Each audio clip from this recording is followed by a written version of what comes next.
G'day everybody. Back with another Bears Legend segment on our Saturday. Today we're here with Mick Healey. Thanks very much for joining us, Mick. No we worries. really do appreciate your time, Anytime. mate. Can you give us a rundown on the way you started your career and how you built up to the Bears? Yeah, I started off with the point. Was playing with my brother, and they were 18 months older, so when they went up, I was too young. And so when I went to high school, I hooked up with Graham Furlong, and he said, well, come up to Lane Cove, in which I did. Played up there for 2 years and won 2 premierships. Nice. The last one the first one we won was in the Eastern Suburbs comp. Yeah, okay. And soon we didn't have that many teams in North Sydney. We just combined. And we played half the season over there and half the season over at our place. Yeah, okay. And so we won that game, and that's still going because it turned into an all-in blue, and the referees just run. So everybody's still playing that game. Yeah. Then the following year, we just had enough teams in our competition. We just played that. We went through undefeated. Yeah, okay. That's what it was like back in the day. But when you could actually throw a punch, you know. Oh, that was good times, like especially like President's Cup and things like that, where you're playing other clubs from other organisations. Yeah. Like one time, St George, playing them at Mossman, and got to fight with Robert Stone, got sent off, and got approached by their secretary manager to come and play with them. And I said no, I'll stay with North Sydney. Bears, yeah. So they're the only club I knew at the time, like major club, and how the organisation runs and all that. I didn't know. Yeah, okay. So how did Graham have an influence on bringing you to the Bears? Well, we played school football. Okay. And then just got to know him real good. And I said, well, I can't play with the point because they're like too much older than I am. Yeah, okay. I could have, but it wasn't worth it. Yeah. And at the time, he lived in Lane Cove and he played for Lane Cove. Right, okay. And he just said, I'll come up to Lane Cove, see him, and see when I first went up there, I had to get the bus up. Yeah, right. Then the bus home. Then the second year I drove and things like that. Yeah. Which made it so much easier. Yeah. And just met a lot of good people at the club. Then, as I said, after the Cup, in 71, started playing with North Sydney. And then if we played, we couldn't go back to our club side. If we didn't, we sat on the bench. We can go at 3/4 time. Yeah, right. And that's what everyone done. Yeah, right. Then back then, I reserve. First grade was Merv Hicks. Second grade was Bobby Sullivan. And third grade was Harry Ryan. Yeah. And Harry was a real good coach. He'd been around Balmain and all that. Yeah. And Bobby was just North Sydney through and through. Yeah, okay, But Harry taught taught me so much. Then you had, back then, you had different players. If they got injured, they come back through third grade and reserve grade and that. And one of them was Noel Kavanagh. Yeah, Noel Kavanagh. Queenslander, second row, played for Australia and all that. Yeah. And he taught me a lot. Yeah. How to, position, where to run, where to do this and where to do that. Yeah. And it just made my job so much easier, and I understood the game a lot more. Yeah. Then in different grades, different players, which was good. Chick had come back and he played a couple of reserve grade games, not many. And then he got thrown. And he just said you had to be a tough player that liked to play. Yeah. Yeah, well, it was a tough game back then. Yeah, well, it still is now, but it was a lot tougher back then in the day, wasn't it? Yeah, well, you threw a punch because you thought, well, they're going to throw one at me, so I might try and get him first and things like that. Absolutely. And then Graham Furlong, we were playing Manly, and he hit Johnny Barber in the mouth or in the jaw, broke his hand. Yeah. And he come running and stood behind me and he said, Mick, you do it. And that's awesome. Graham just could not fight. Yeah. He was a lover. It was funny. Yeah. And even Johnny Barber started laughing. Yeah. Because by the look of it, didn't hurt his like some mad head. broke his hand. That's awesome. That's great. Like I got on real good with Grub, like Timmy Pickup, Rossi Warner, and all those blokes. Yeah. And there was a fair few local players in there that you just knew from different clubs, and like Rossi Warner, tough as they come. I remember playing Cronulla out at Cronulla, and Ronnie Turner hit me with a head-high tackle and went down. And I wanted to get up, and Roscoe said, "No, stay down. We'll try and get him sent off." And we got a penalty. And the next scrum, backs down. He said, "Just hold my arm, and then let me swing," which I did. The next minute, I know, scrum breaks up. Ronnie Turner's knocked out on the ground. Yeah. And everyone's looking at each other. Who done it? Who done it? Not me. It was like Kelly. They were both butchers, and they only ever threw like a punch 6 inches because all they done was use a meat cleaver. Yeah. And it's just built their arms up. Yeah. Just playing touch football, and I netted a little bit hard. Next time I had the ball, he's belted me straight in the chest, and that was it. I went and sat down. Yeah. And it was just great. So good. Like so, he's got to be one of the toughest players that you played with, Rossi Warner. Oh yeah. Him, Chicker. Yeah. And then you got the Merv Hicks, and Jimmy Mills is the older one, and would after a game would go have a few drinks at the club and all that.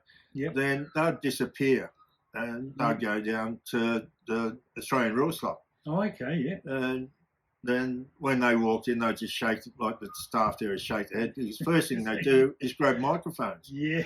Then for the rest of the night, they just sang songs. Yeah, right.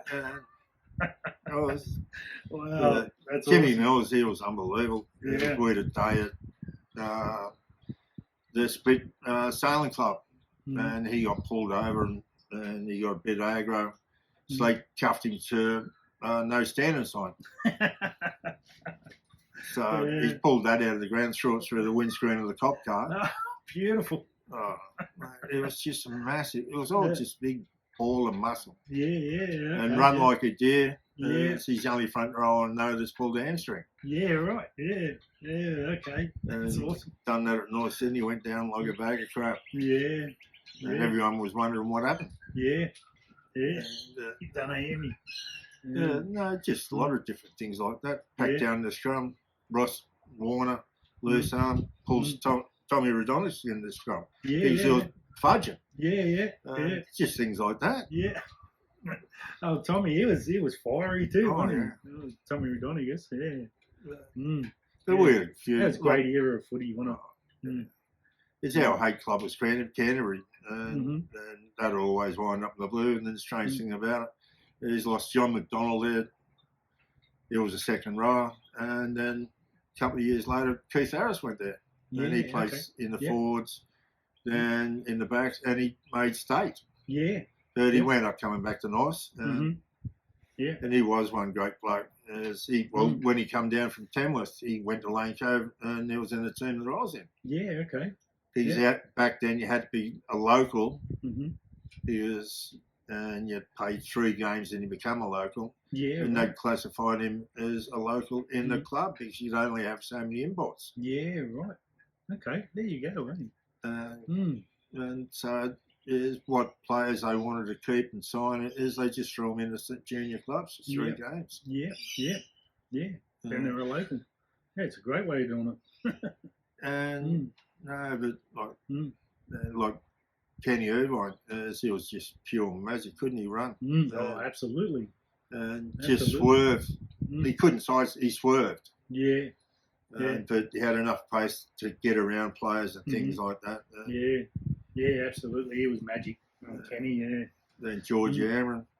Him and Eric Pitt, you could not meet 2 better players. Like, you look at George. It's nice Sydney went after his brother, John. Yeah.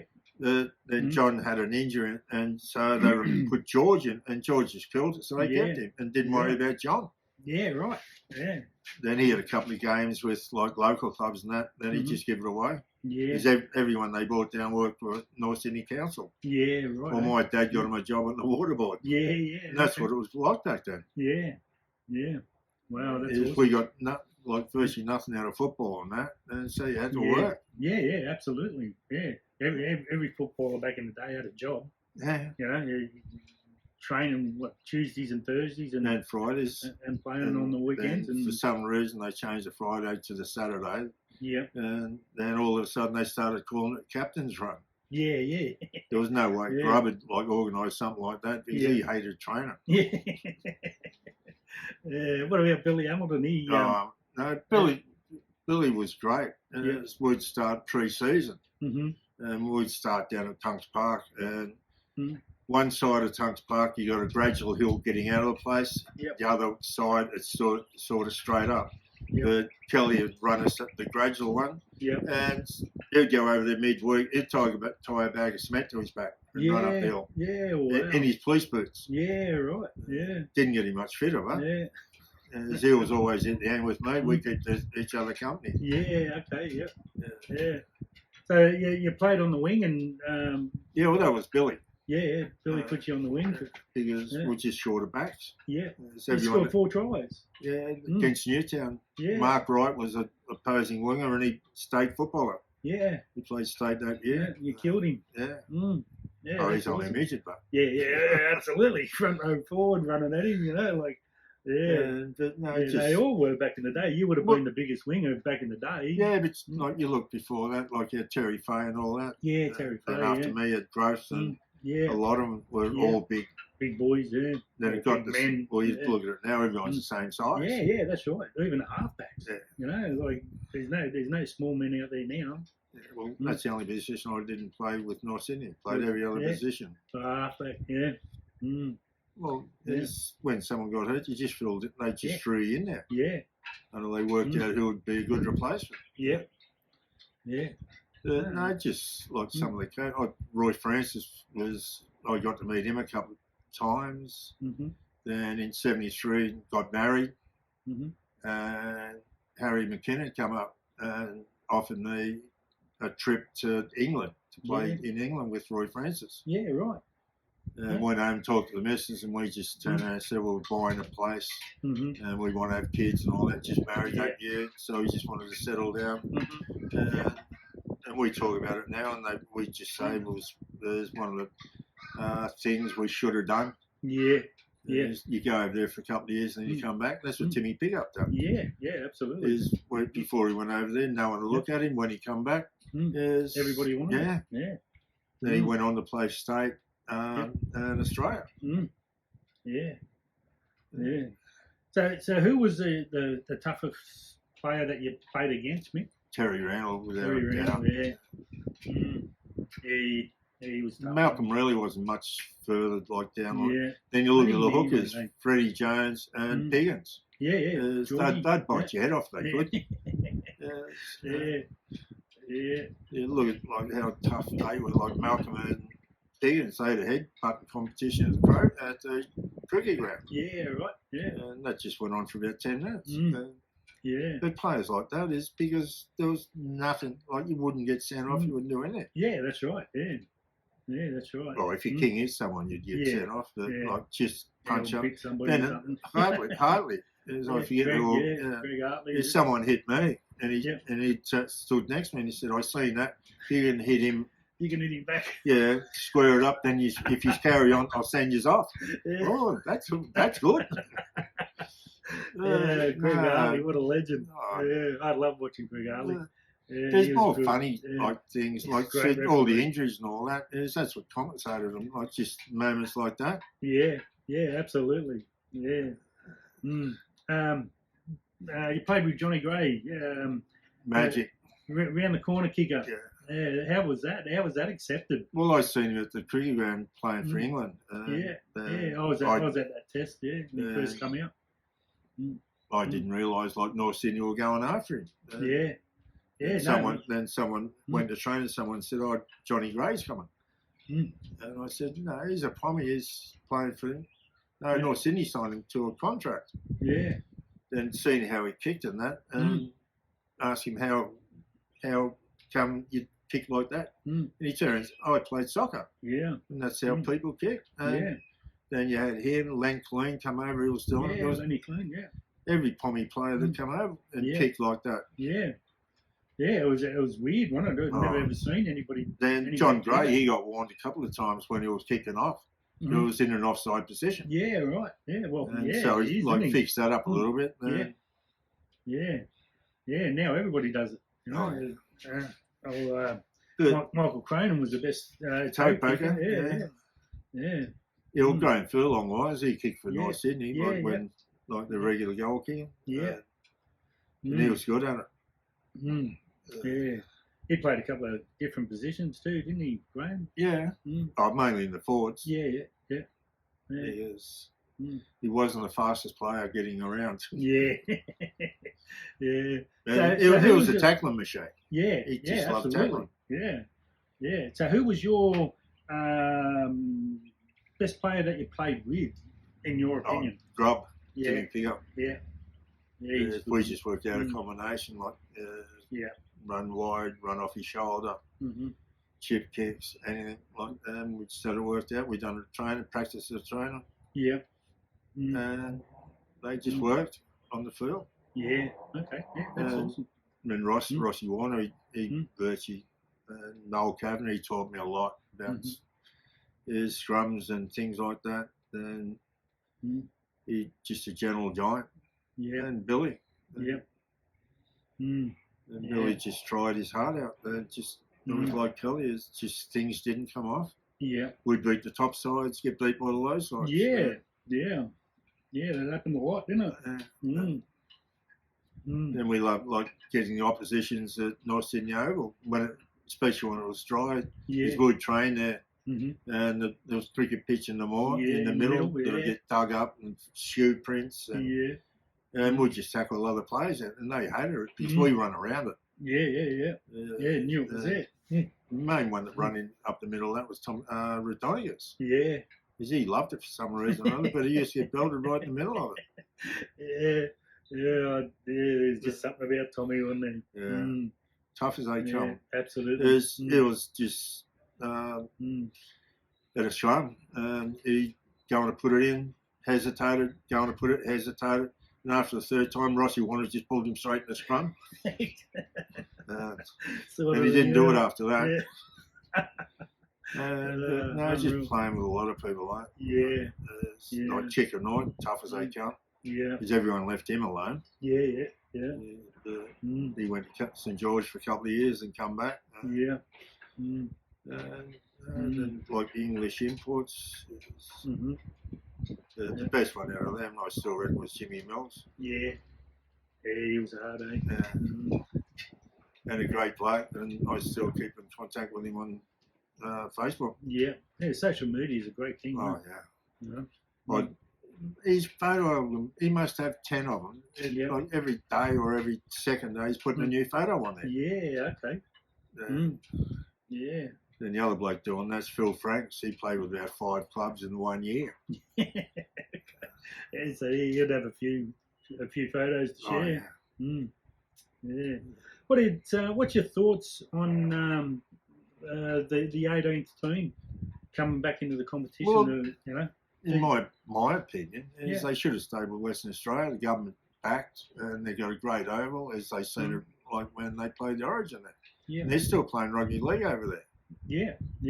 From when they tried it before, and from reading the paper and talking to people, is they'll go and play 3/4 of the season in Western Australia and have 4 or 5 games at North Sydney. Yeah.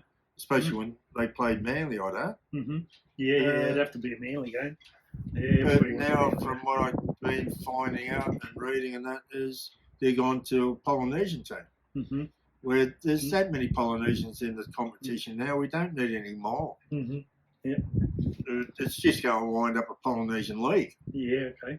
They're about 55% of the playing roster now. And it's just getting to the point, it's getting ridiculous. Yeah. So if the Bears happen to be the 18th team, where would you like us to come back as, or would you rather would you like us to be a roaming Bears team, or would you like us to have our feet planted No, somewhere? need your feet planted so you can build Mm. your structure. Yeah. You got to have structure to be any good. Mm-hmm. And that's what North Sydney lost when they done Graham Park. Mm-hmm. Yeah. And Jimmy Henry, he was secretary of the club. He just turned around like with Manly. Mm-hmm. We're not paying any more money. And it's that Manly chipped in nothing. Yeah. And that's what broke the Northern Eagles up. Mm. Yeah, well, that was good. It was over money. We hated playing. They could have amalgamated us with any other club. Why Manly? You know, well, I do understand that. Yeah, well, Manly that close, and yeah. we're on the north the bridge. Mm. Yeah, the bloody Manly. You know. And that, no, well, everyone knew it wouldn't work. Yeah. Well, as you could tell by the jump, it was all Manly. Yeah, absolutely. Yeah. Well, and then the coaches, Manly. Yeah. But I can't knock them too much. I had a year there. Yeah. You got to do what you got to do, Mick. You know. Mm. Yeah, played a first competition game. Went back to the hall, had a couple of drinks. Yeah. Said something I shouldn't have said. Never got another game. Only played midweek games. Yeah. Okay. It was front rows and backs. Like if they get out of it, they would. Like Ian Thompson. Yeah. He was the labourer and things like that. So I went away playing front row. Yeah. Okay. Yeah. Then Harry, like he kept all year trying to he'd come back. We'll pay the same as Manly's paying and things like that. And I said no. As I signed a contract, I'll honour the contract. Then I sat on the bench. Yeah. Right. Trained 3 times a week. Yeah.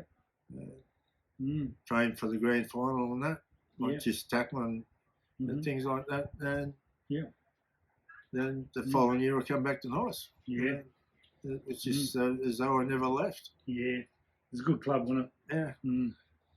Yeah. Billy was still the coach. Yeah. Yeah.